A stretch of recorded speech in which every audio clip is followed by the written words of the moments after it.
asking a larger question, which is, what don't we Americans get about Russia? And the two things that I remember most that stuck with me, and I realized that only when I began to prepare for this interview, I realized, I've been channeling Dr. Cohn on at least one of these questions, because I've been saying for years, or contextualizing conversations about Russia in terms of NATO expansion eastward. I got that from you. I'm pretty sure I got that from your lecture. Certainly you've been saying it for years. The other thing that I remember from your lecture had to do with the grievance of the 1990s, the extent to which the experience of the liquidation of Soviet public assets and the privatization of the Soviet Empire or Soviet Russia in the hands of the oligarchs, to the extent to which that resentment drives modern Russian politics. What don't Americans understand that you think they need to understand that would change their overall understanding of our relationship with Russia?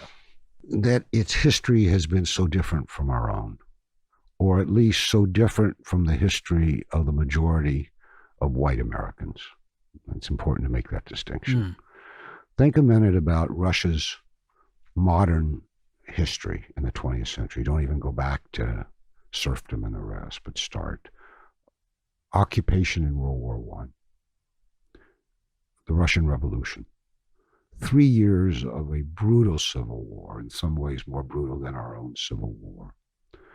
In the early 20s, famine, imposed collectivization of 125 million peasants in the late 1920s by Stalin, followed by another famine. World War II, about 27 million Soviet citizens died in World War II. I mean, we can't imagine. More Russians died than any other nationality, right? During World War II. Not sure about that. More than Germans would be the question. Probably more Russians, yeah. I think 670,000 Americans died, just for proportion. Yeah. But I mean, this was also occupation. I mean, the Nazis occupied a large part. It was a crucible experience for Russians. After that comes the collapse of the Stalin cult, which 2 generations had been raised on the belief, it was taught in the schools, in the popular culture, in the ideological centers, that Stalin was the kindest and most genius person who had ever ruled any country. And that was torn down. Then come the changes under Khrushchev. Then comes the end of the Soviet Union, followed by a horrible depression in the 1990s. So, you said, what's the difference between Russians and Americans? The easy, cliched, and semi-correct true thing to say is what people always say: oh, we're just like Russians. We love our kids. We all want to have a successful, satisfying career. We want the best for our children, etc., etc. We want good health. We're just people. Why can't we get along? This is only superficially true. The fact is this is history that I've just enumerated for you in a very sketchy way, means that Russians have been through a crucible quite different from most Americans.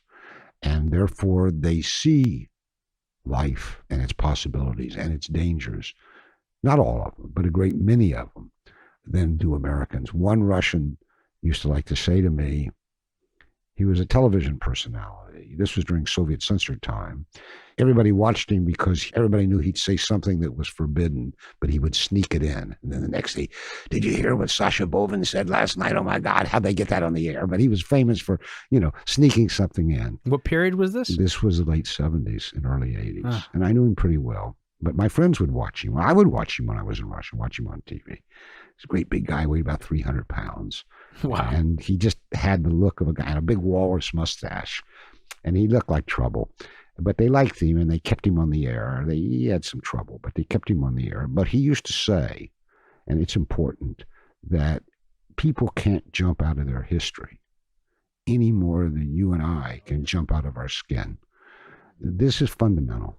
I mean, to ask a people simply to become something other than their history has been, whether you begin it with their grandparents who told all the kids in the stories that weren't permitted by the censored press, or their parents, you know what your parents went through. It was a very different experience than almost all Americans, certainly white Americans, went through. So we are different in the way we perceive things. Now that